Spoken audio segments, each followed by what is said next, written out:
Midnight of fear में आपका स्वागत है। इस ऑडियो बुक में हम ब्रैम स्टोकर द्वारा लिखित ग्रेटर लव की खोज करते हैं, जो बलिदान, भक्ति और मानवीय संबंधों की गहन गहराई की एक मार्मिक और भावनात्मक कहानी है। यह कहानी निस्वार्थता से प्रेरित एक चरित्र की यात्रा का अनुसरण करती है, जहां प्रेम को सबसे चुनौतीपूर्ण परिस्थितियों द्वारा परखा जाता है।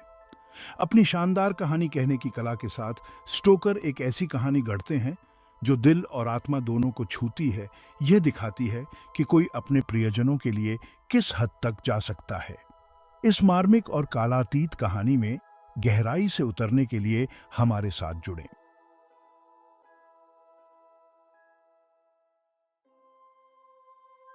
हम रात के 11 बजे यहाँ खड़े थे और चांद उगना शुरू हो गया था। हम देख सकते थे कि रोशनी का छोटा सा टुकड़ा बड़ा होता जा रहा था, जैसा कि अब भी है, और हम जानते थे कि कुछ ही पलों में रोशनी समुद्र के ऊपर दिखाई देगी।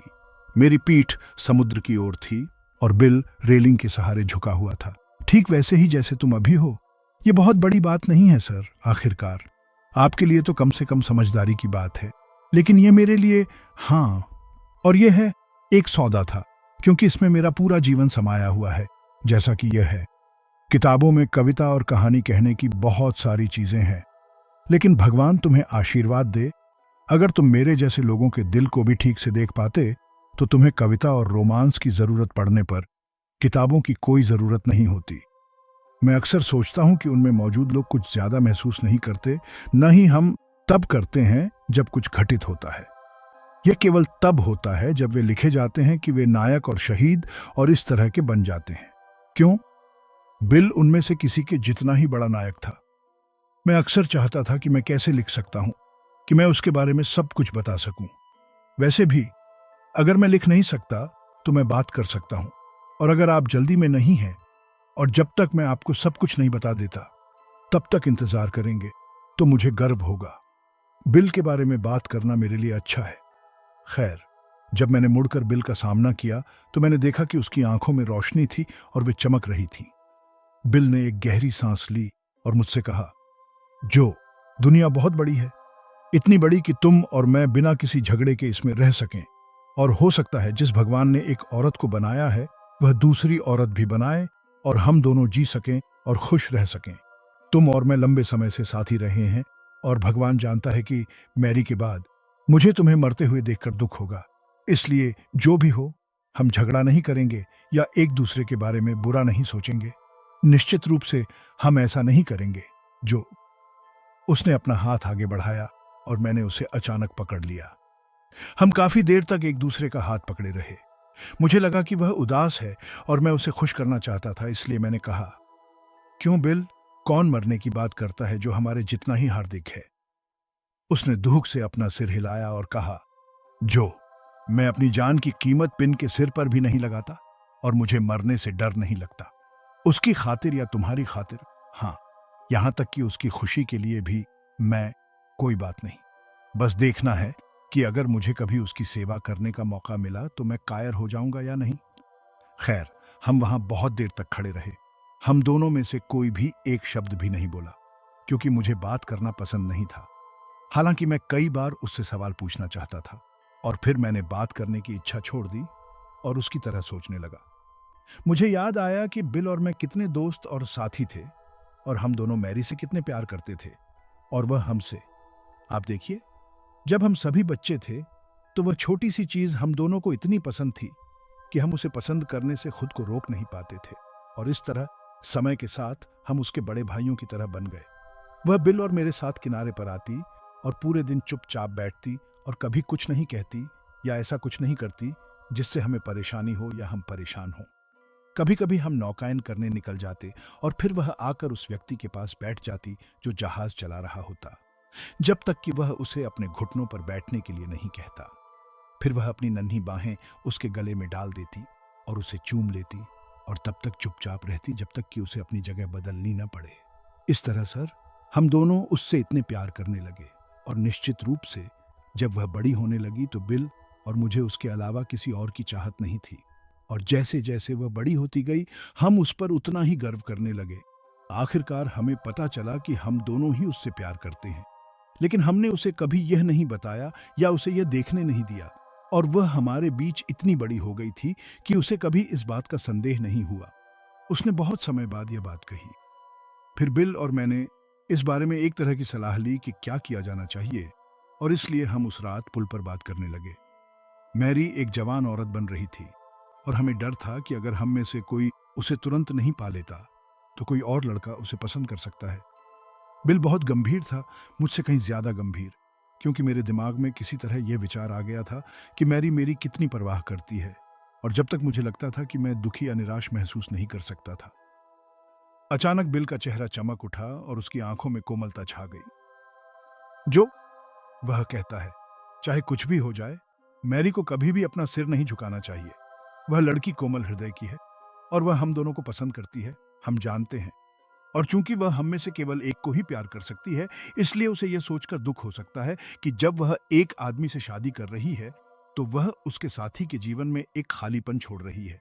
इसलिए उसे कभी यह नहीं पता चलना चाहिए कि हम दोनों उससे कितना प्यार करते हैं, अगर हम इसे रोक सकते हैं। जब हम इतने आगे बढ़ गए तो मैं बेचैन होने लगा। मुझे बिल पर भरोसा नहीं रहा। भगवान मुझे इसके लिए माफ करे। और मुझे लगा कि शायद वह मुझे खत्म करने की कोई योजना बना रहा है। मुझे ईर्ष्या हो रही होगी, बस यही था। लेकिन जब उसने आगे कहा तो मुझे अपने अविश्वास की सजा मिली।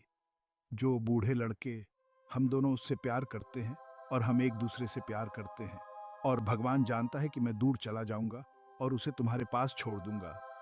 लेकिन कौन जानता है कि शायद वह मुझे दोनों में से ज्यादा पसंद करे। औरतें अजीब प्राणी हैं जो एक आदमी को अपना दिल देखने देती हैं जब तक कि वह पहले उसका दिल न देख ले। फिर वह चुप रहा, और मैंने उससे कहा, हम ऐसा कैसे कर पाएंगे बिल? अगर हम उसे बता देंगे तो क्या वह नहीं जान पाएगी कि हम दोनों उससे प्यार करते हैं? और तुमने कहा था कि तुम नहीं चाहोगे कि वह ऐसा करे। यही तो मैं सोच रहा था, वह कहता है, और मैं देखता हूं कि हम ये कैसे कर सकते हैं। हम में से एक को उसके पास जाना चाहिए और पता लगाना चाहिए कि क्या वह उससे प्यार करती है, और अगर करती है तो दूसरा कुछ नहीं कहेगा। मुझे डर लगा, इसलिए मैंने उससे पूछा, कौन जाएगा बिल? वह मेरे पास आया और मेरे कंधे को पकड़कर बोला, जो जहां तक मैं देख सकता हूं वह लड़की तुम्हारी सबसे अधिक परवाह करती है। तुम्हें पहले जाकर पता लगाना चाहिए। मैंने खुश न दिखने की कोशिश की और मैंने कहा, बिल, यह उचित नहीं है। जो भी पहले जाएगा उसके पास सबसे अच्छा मौका होगा। तुम क्यों नहीं जाओगे, या क्यों नहीं लॉटरी निकालोगे? मेरे जीवन में कई कठिन संघर्ष हुए हैं, दोनों पुरुषों और चीजों के साथ, लेकिन मुझे कभी भी ऐसा संघर्ष नहीं करना पड़ा, क्योंकि मुझे उन्हें शब्दों में कहना पड़ा। जो बिल ने कहा, तुम्हें उसे जीतने के लिए हर संभव प्रयास करना चाहिए, और मेरे बारे में किसी भी विचार को अपने काम में बाधा न बनने देना चाहिए। अगर वह तुमसे प्यार करती है तो मैं उसे और तुम्हें खुश देखकर बहुत खुश होऊंगा। फिर वह रेलिंग पर टिके हुए से उठ खड़ा हुआ और उसने कहा, जो जाने से पहले अपना हाथ मुझे दे दो, और ध्यान रखो, मैं एक पुरुष के रूप में तुम्हारे सम्मान की शपथ लेता हूं कि जब तक मैं जीवित हूं मेरी को यह नहीं बताना कि मैं उससे कितना प्यार करता हूं। अगर वह तुम्हें चुनती है तो मैंने वादा किया। मैंने महसूस किया कि बिल का हाथ एक दबाव की तरह जकड़ रहा था, और फिर हम मुड़े और घर चले गए। और उस रात हम दोनों में से किसी ने भी एक शब्द भी नहीं बोला। उस रात मैं ज्यादा नहीं सो पाया, और जब सुबह होने लगी तो मैं उठा और समुद्र में जाकर तैरने लगा, और इससे मैं कुछ हद तक तरोताजा हो गया। मैं खुद भी बहुत अच्छा तैराक नहीं था, लेकिन मैं खुद को काफी हद तक तरोताजा रखने में कामयाब रहा। यही वह बिंदु था जहां मुझे बिल से सबसे ज्यादा ईर्ष्या हुई। वह सबसे बेहतरीन तैराक था जिसे मैंने कभी देखा। उसने कई चीजें अच्छी तरह से की, और इस काउंटी का कोई भी लड़का उसके किसी भी काम में उसके आसपास नहीं आ सकता था, लेकिन तैराकी में कोई भी उसके बराबर नहीं आ सकता था। और कई बार ये बात दूसरों के साथ साथ उसके लिए भी सच साबित हुई। खैर, जब मैं नहा चुका तो मैं मैरी के घर की ओर चला गया और पाया कि मैं सीधे उससे शादी करने के लिए कहने जा रहा हूं। फिर मुझे लगा कि मैरी के लिए उठना बहुत जल्दी है, इसलिए मैं चुपके से दबे पांव घर के चारों ओर घूमने लगा। फिर मैंने सोचा कि मैं जाकर बिल को देखूंगा, और उसके घर के पास पहुंच गया। लेकिन जब मैं दरवाजे पर पहुंचा, क्योंकि मुझे खटखटाना पसंद नहीं था, मैंने सोचा कि मैं अंदर घुस जाऊंगा और देखूंगा कि वह सो रहा है या नहीं।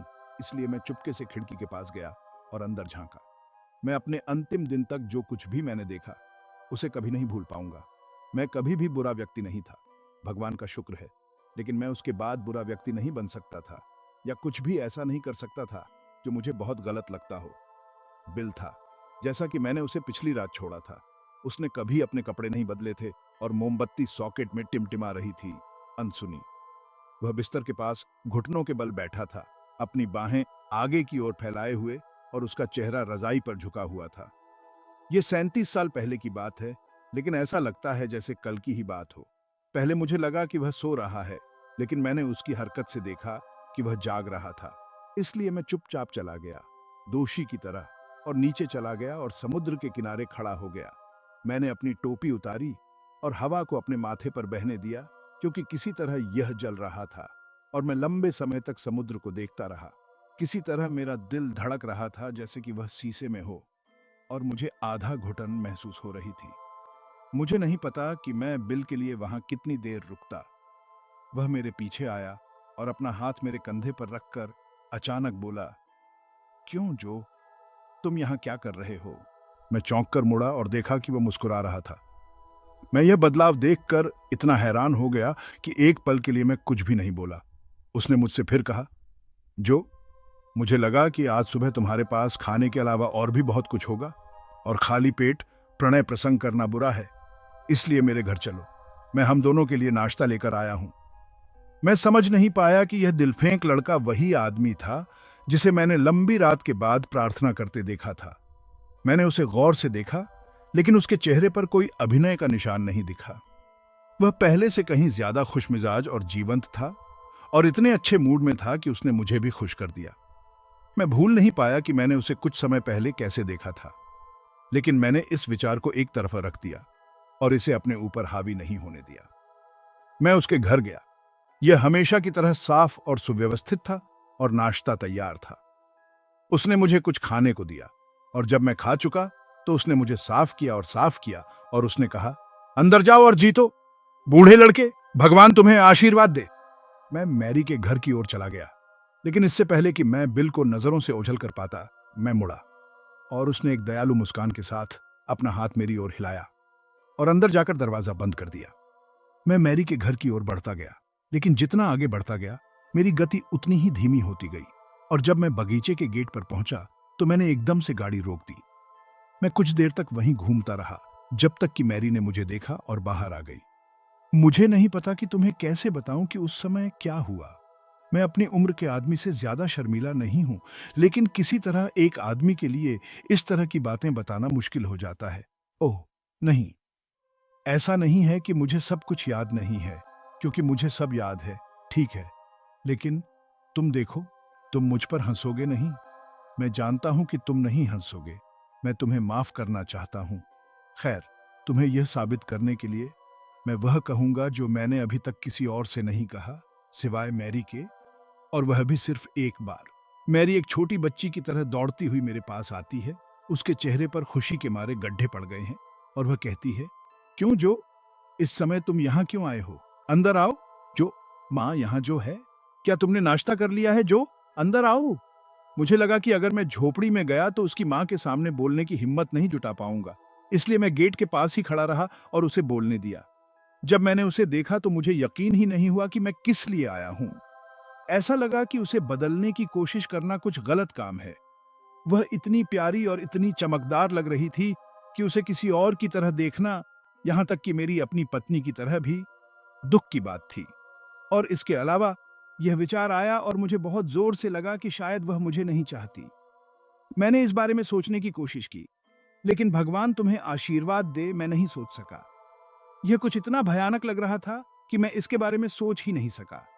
हालांकि मैं चुपचाप खड़ा रहा, कुछ भी नहीं बोला, जब तक कि उसने ध्यान नहीं दिया। मैं मैरी या किसी और के सामने शर्मिंदा होने का आदी नहीं था। जब उसने अपनी बात समाप्त की तो अचानक उसने मेरी ओर देखा, और फिर उसकी आंखें झुक गईं, और एक क्षण बाद वह अपने बालों की जड़ों तक शर्मा गई और बोली, जो, तुम्हें क्या हो गया है? तुम हमेशा की तरह नहीं दिख रहे हो। मैंने एक क्षण में ही सब कुछ कह दिया। नहीं मैरी, मैं भी पहले जैसा नहीं हूं, क्योंकि मैं मुसीबत में हूं। इससे पहले कि मैं कुछ और बोल पाती, वह मेरे करीब आ गई। उस समय वह नीचे नहीं देख रही थी, नहीं शर्मा रही थी, और वह कहती है, ओह जो, मुझे इसके लिए खेद है। और उसने अपना हाथ मेरे कंधे पर रखा। फिर वह एक तरह की कोमल आवाज में बोली, क्या तुमने बिल को बताया? हाँ, मैंने कहा। और उसने क्या कहा? उसने मुझे आपके पास आने को कहा। मुझे जो, वह कहती है और हैरान दिखती है। हाँ, मैंने निराशा में कहा। मैं मुसीबत में हूं मैरी, क्योंकि मैं चाहता हूं कि तुम मुझसे शादी करो। ओह जो, वह कहती है और थोड़ा दूर हट जाती है। फिर वह मुझसे कहती है, उसके चेहरे पर एक अजीब सी नजर आती है। जो, दौड़कर बिल से कहो कि मैं उससे मिलना चाहता हूं, वह जितनी जल्दी हो सके आ जाए। खैर, वे शब्द मेरे अंदर चाकुओं की तरह चुभ गए। और अगर मैं कभी बिल से नफरत कर सकती तो वह तब होती। मैं खुद से सोचती हूँ कि वह बिल को किस लिए चाहती है, सिवाय इसके कि वह यह पता लगाए कि क्या वह भी उससे प्यार करता है और उसे पाना चाहती है। मैं सोचती हूँ कि एक औरत मुझे पाने के लिए कितनी पागल होगी, जबकि उसे बिल जैसा आदमी मिल सकता है। मैं कुछ भी कहने से डर रही थी, इसलिए मैं उसके पीछे भागी, क्योंकि मुझे डर था कि अगर मैं तुरंत नहीं गई तो मैं उसे कुछ नहीं बता पाऊंगी। मैंने सड़क पर चलते समय कुछ न सोचने की कोशिश की, लेकिन मैं उसके शब्दों को अपने दिमाग से निकाल नहीं पाई। ऐसा लग रहा था कि वे मेरे पैरों के साथ समय का तालमेल बिठा रहे थे और मैं उन्हें बार बार सुन रही थी। बिल से कहो मैं उसे देखना चाहता हूँ। बिल से कहो मैं उसे देखना चाहता हूँ। आखिरकार मैं घर पहुंच गया और बिल को अंदर पाया, जो दीवार पर लटके जाल को ठीक कर रहा था। जब मैं अंदर आया तो वह जल्दी से घूम गया और उसका दिल इतनी जोर से धड़कने लगा कि मैं उसे अपनी गर्नसी के अंदर धड़कते हुए देख सकता था। उसने देखा कि मैं खुश नहीं दिख रहा था, इसलिए वह मेरे पास आया और अपने दोनों हाथ मेरे कंधों पर रखे और मेरी तरफ देखा। क्या खुशी है जो, वह कहता है, और मैं देख सकता था कि वह खुद को नियंत्रित करने की कोशिश कर रहा था। जब मैंने उसे संदेश बताया तो वह कांपने लगा और चादर की तरह सफेद हो गया। फिर वह मुझसे मोटी आवाज में कहता है, जो, जब उसने यह कहा तो वह कैसी लग रही थी? मैंने उसे बताने की कोशिश की और जल्दी चलने को कहा। 1 मिनट में, उसने कहा और दूसरे कमरे में चला गया। जब वह वापस आया तो मैंने पीछे मुड़कर देखा।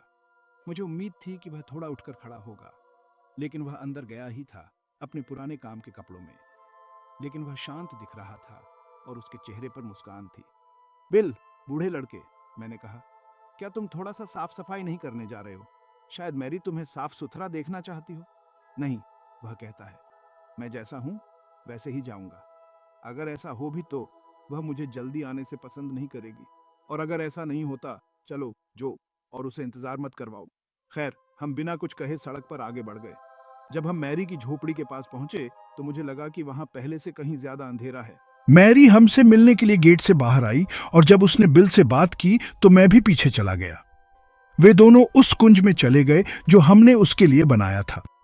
वे कुछ मिनट तक बातें करते रहे। मैं उन्हें बाड़ के पीछे से देख सकता था और अंत में मैंने देखा कि बिल ने अपना सिर नीचे झुकाया और उसे चूमा। उसने अपनी बाहें उसके गले में डाली और उसे चूमा, और ऐसा लगा जैसे आकाश से सारी रोशनी गायब हो गई हो और मैं चाहता था कि मैं मर जाऊं। मैं चला गया होता, लेकिन मैं मुश्किल से हिल सकता था। मैं बाड़ के सहारे झुक गया और तब तक कोई परवाह नहीं की जब तक कि मैंने बिल की आवाज नहीं सुनी जो मुझे बुला रही थी। मैं गेट से अंदर आया, जितना हो सका उतना अच्छा चेहरा बनाते हुए, और आर्बर में आ गया। बिल और मैरी खड़े थे और बिल का चेहरा खिल रहा था, जबकि मैरी का चेहरा गुलाब की तरह लाल था। बिल ने मुझे इशारा करके बुलाया और जब मैं पास आया तो उसने कहा, अच्छा मैरी, क्या मैं उसे अब बताऊं? हाँ बिल, वह फुसफुसाते हुए कहती है। तो वह मुझसे कहता है, जो, मैं उसे तुम्हें देता हूं। वह मेरे अलावा किसी और को ऐसा करने नहीं देगी, क्योंकि वह कहती है कि वह मुझे भाई की तरह प्यार करती है। उसे ले लो जो, और उससे अच्छे से प्यार करो और भगवान तुम दोनों को आशीर्वाद दे। उसने उसे मेरी बाहों में डाल दिया और वह मुझसे लिपट गई। मैं हतप्रभ था और मुश्किल से कुछ देख पा रहा था, लेकिन जब मैंने चारों ओर देखा तो मैरी मेरी बाहों में थी। उसका चेहरा मेरे सीने में दबा हुआ था और उसकी बाहें मेरी गर्दन के चारों ओर थीं। बिल हमेशा की तरह सीधा और स्थिर होकर सड़क पर चल रहा था। फिर भी एक पल के लिए मैं मैरी के बारे में नहीं सोच पाया, क्योंकि मेरे विचार उस समय वापस चले गए जब मैंने बिल को अपने बिस्तर के पास घुटनों के बल बैठे देखा था, अपनी बाहें फैलाए हुए, और मुझे लगा, अगर आप मेरी बात पर यकीन करेंगे, खुशी से ज्यादा दुख।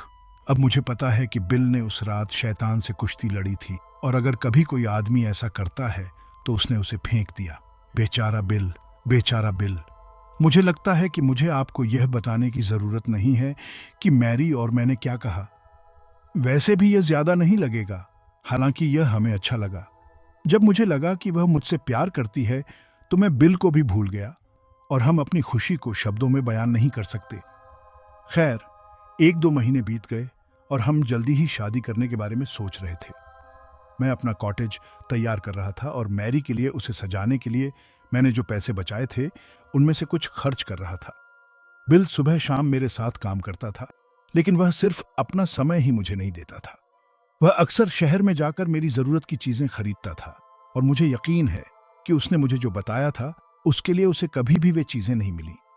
मैंने कुछ नहीं कहा, क्योंकि मैं जानता था कि इससे उसे सिर्फ दुख ही होगा, और बिल के लिए मैं इतना कुछ नहीं कर सकता था कि अगर वह चाहे तो मेरी मदद कर सकता था।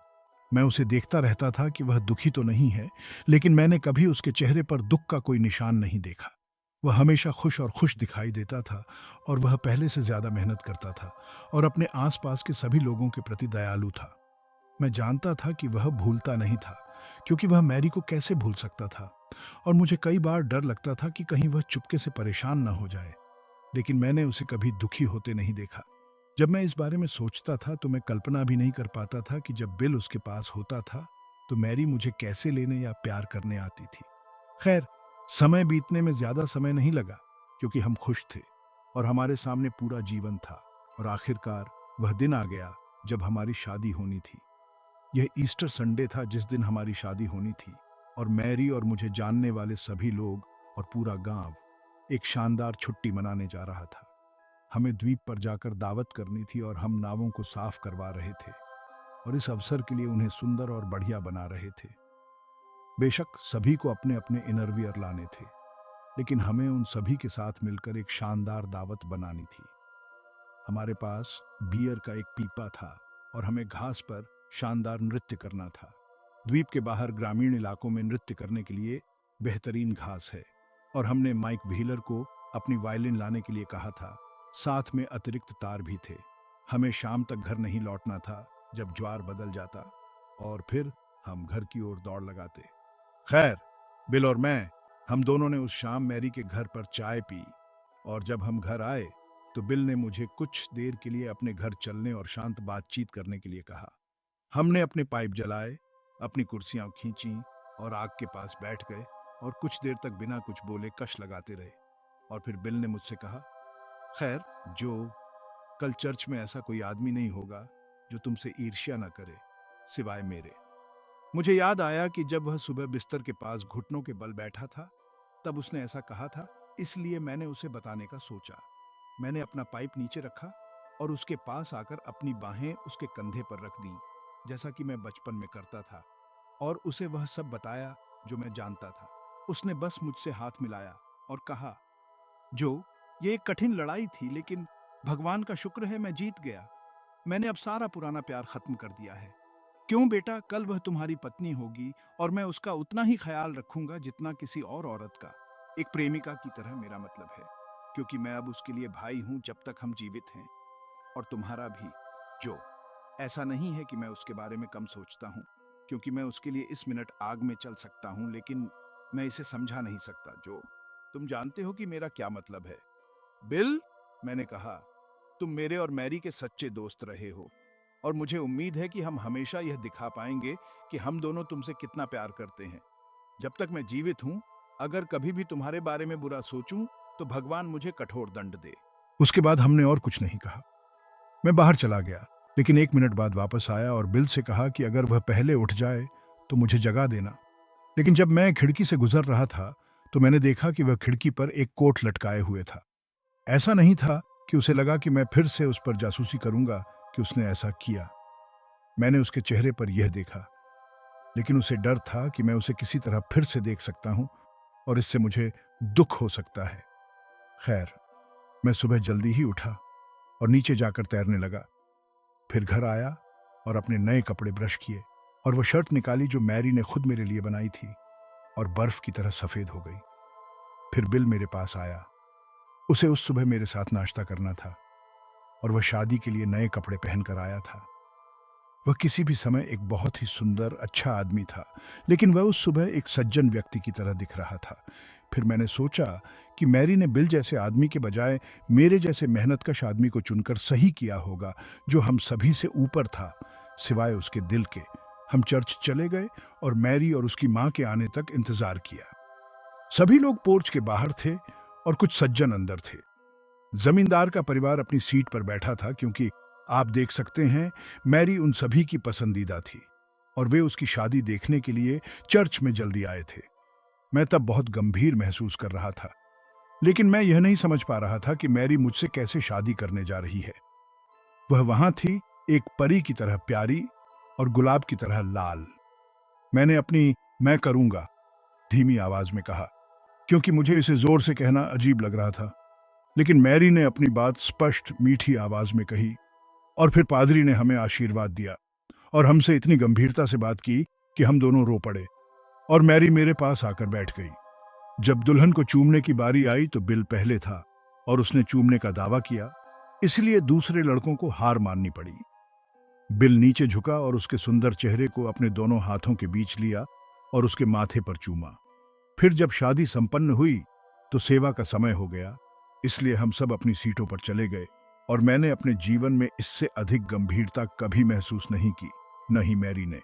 जब सेवा समाप्त हो गई तो हम सब बाहर आ गए और लोग दोनों ओर खड़े हो गए ताकि मैरी और मैं चर्च प्रांगण में साथ साथ चलें और पहले गेट से बाहर निकले। हम सब समुद्र तट पर गए, जहां किनारे पर नावें तैयार खड़ी थीं। उनमें से कुछ पर ताजा रंग रोगन किया गया था और कुछ पर चमकीले रिबन बंधे हुए थे। बिल की नाव ही वह थी जिसमें मैरी और मुझे जाना था और बिल को खुद उसमें पतवार चलाना था।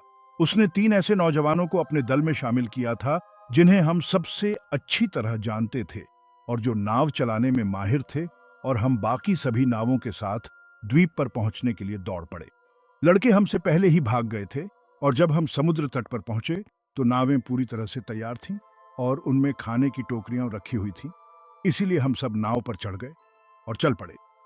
मैरी और मैं, हमने पतवार को एक साथ थामे रखा और बिल और उसके साथियों ने अपनी पतवारों को मोड़ा और हम उड़ चले और एक चौथाई घंटे में हम द्वीप पर पहुंच गए, दूसरों से 100 गज आगे।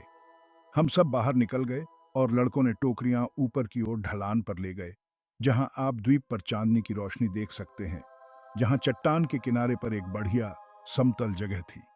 वहां घास छोटी और मेज जितनी चिकनी थी और जब आप चट्टान के किनारे पर खड़े होते थे तो पानी सीधे आपके नीचे होता था, क्योंकि चट्टान लगभग 40 फीट गहरी थी। मैरी और मैं किनारे पर खड़े थे, जबकि लड़के और लड़कियां दावत तैयार कर रहे थे, क्योंकि उन्होंने हमें किसी चीज में हाथ डालने नहीं दिया। और हमने देखा कि पानी हमारे नीचे से तेजी से बह रहा था। ज्वार बदल गया था और पानी एक चक्की की तरह बह रहा था जो द्वीप से दूर चला गया था और जहां तक आप देख सकते हैं वहां तक सीधे बह रहा था। यहाँ धाराएं बहुत विपरीत हैं, इसलिए बेहतर होगा कि जब आप नौकायन या तैराकी कर रहे हों तो आप उनमें न फंसें। हम सब बैठ गए और अगर हमें अपना खाना पसंद नहीं आया तो हम सभी के लिए यह एक अजीब बात थी। और खाना खत्म होने के बाद लड़कियां डांस करने पर जोर देती थीं। हमने सारा सामान साफ किया और कुछ देर तक डांस किया और फिर किसी ने अंधे आदमी की बफ का प्रस्ताव रखा। एक युवा लड़का अंधा हो गया था और हम सब उसके चारों ओर खड़े हो गए और फिर मस्ती शुरू हुई। युवा लड़का, जिसका नाम मार्क सोमरस था, किसी को पकड़ने के लिए बेतहाशा भागता था और फिर लड़कियां चिल्लाती थीं और वे सभी जितनी जल्दी हो सके भाग जाती थीं और मस्ती बढ़ती जाती थी। अंत में वह उस जगह पर कूद गया जहां मैरी चट्टान के किनारे खड़ी थी। हम सबने उसे चिल्लाकर कहा कि वह ध्यान रखे कि वह कहां जा रही है, लेकिन मुझे लगता है कि उसने सोचा कि यह केवल हमारा मजाक था, क्योंकि वह दूसरों की तरह हंसी और चीखी और पीछे हट गई। इससे पहले कि कोई उसे रोक पाता, वह चट्टान के किनारे से नीचे गिर गई और गायब हो गई। मैं एक चट्टान पर बैठा था और जब मैंने उसे किनारे से गिरते देखा तो मैंने एक ऐसी चीख मारी जिसे शायद 1 मील दूर से भी सुना जा सकता था और मैं नीचे कूद गया और घास के पार भाग गया। लेकिन मुझसे बेहतर आदमी मुझसे पहले वहां था। बिल ने अपनी जैकेट उतार दी थी और अपने जूते उतार दिए थे और मुझसे पहले किनारे पर था। कूदने से पहले वह चिल्लाया, जो जल्दी से नावों की ओर भागो, जब तक तुम नहीं आओगे मैं उसे ऊपर ही रखूंगा। मैं तुमसे ज्यादा मजबूती से तैर सकता हूं, मैंने एक सेकंड भी इंतजार नहीं किया, बल्कि भागकर किनारे पर नावों के पास पहुंचा। कुछ लोग मेरे साथ दौड़ते हुए आए और हमने पास की नाव को धक्का देकर नीचे गिरा दिया। लेकिन हमारे सभी प्रयासों के बावजूद, और हम इतने उत्साहित थे कि हम में से एक भी नहीं बल्कि 10 लोगों की ताकत थी, हमें पानी पर ठीक से उतरने में कुछ मिनट लग गए। खैर, जब हम ठीक से शुरू हुए तो मैंने इतनी जोर से खींचा कि मेरी चप्पू टूट गई और हमें दूसरी चप्पू लेने के लिए रुकना पड़ा, और फिर हमें चट्टानों के बीच से होते हुए नाव को आगे बढ़ाना पड़ा, इससे पहले कि हम देख पाते कि मैरी और बिल कहाँ हैं। चट्टानों पर मौजूद पुरुष और महिलाएं हमें आवाज देकर पुकार रहे थे और उनकी दिशा में इशारा कर रहे थे, और नाव हर झटके के साथ बह रही थी। लेकिन धारा बहुत तेज थी और वे लगभग 5 मिनट तक पानी में रहे। तब जाकर हमने उन्हें देखा और मुझे ऐसा लगा कि हम उनके पास पहुंचने में सालों लग गए। मैरी अपने कपड़ों के बोझ से दबी हुई थी और बिल अपने कपड़ों के बोझ से। और हालांकि मैं बिल को बहुत अच्छा तैराक जानता था, फिर भी मुझे डर था कि कहीं हम बहुत देर से न पहुंच जाएं। आखिरकार हम उनके करीब पहुंच गए। नाव चलाते समय मैं अपने कंधे के ऊपर से देख सकता था। मैं सिर्फ मैरी का चेहरा देख सकता था, लेकिन मेरे लिए वह पर्याप्त था। मैंने एक आदमी को आवाज दी कि वह मेरी जगह पर आकर नाव चलाए, और वह चला और मैं नाव के धनुष पर पहुंच गया। वहां मैरी थी, जिसका चेहरा पूरी तरह सफेद था और उसकी आंखें बंद थीं, मानो वह मर चुकी हो। उसके बाल पानी में घिसट रहे थे और जैसे जैसे धारा उसे अपने साथ बहा रही थी, उसकी पोशाक ऐसे हिल रही थी मानो वह पानी के नीचे कोई अजीब मछली हो। मैं बिल को कुछ भी नहीं देख सकता था, लेकिन मुझे सोचने की जरूरत नहीं थी, क्योंकि मैं जानता था कि जहां मैरी थी वहां बिल कहीं उसके पास ही था। जब हम पास पहुंचे तो मैंने देखा कि बिल कहाँ था। देखो, वह पानी के नीचे था और अपनी आखिरी सांस तक वह उसे तब तक तैराए रख रहा था जब तक हम नहीं आ गए। मैंने देखा कि उसके दोनों हाथ पानी से बाहर निकल आए और उसे बालों से पकड़े हुए थे, लेकिन बस इतना ही। तब से कई बार ऐसा हुआ है कि मैं मैरी से बहुत प्यार करता था, फिर भी मैं उससे नाराज होने के लिए ललचाता था, क्योंकि हम मेहनतकश लोग ही तो हैं आखिरकार, और हमें कई बार बहुत तकलीफें झेलनी पड़ती हैं। लेकिन जब भी मैं कुछ कठोर शब्द कहने या यहां तक कि उसके बारे में कुछ कठोर सोचने के लिए ललचाता था, तो बिल के वे 2 हाथ मेरे और उसके बीच उठ जाते थे, और मैं न तो कुछ सोच पाता था और न ही कठोर शब्द बोल पाता था, न ही चुपचाप खड़ा रह पाता था और किसी दूसरे आदमी को उसे मारते हुए देख पाता था, और मैं ऐसा करना पसंद नहीं करूंगा। खैर, हम उन्हें नाव में ले गए और घर आ गए। मैरी होश में आ गई, क्योंकि उसे सिर्फ गिरने का झटका लगा था। लेकिन जब हमने बिल को अंदर लिया तो यह सिर्फ उसने उस रात मुझसे जो वचन कहा था उसे पूरा किया। उसने उसके लिए अपनी जान दे दी। आप चर्चयार्ड में उसकी कब्र पर यह देखेंगे जिसे हम सबने उसके लिए रखा था। इससे बड़ा प्रेम किसी मनुष्य का नहीं है कि कोई मनुष्य अपने मित्र के लिए अपनी जान दे दे। बिल जैसा कोई और नहीं बचा है, और मैरी भी यही सोचती है, मेरे जैसा ही।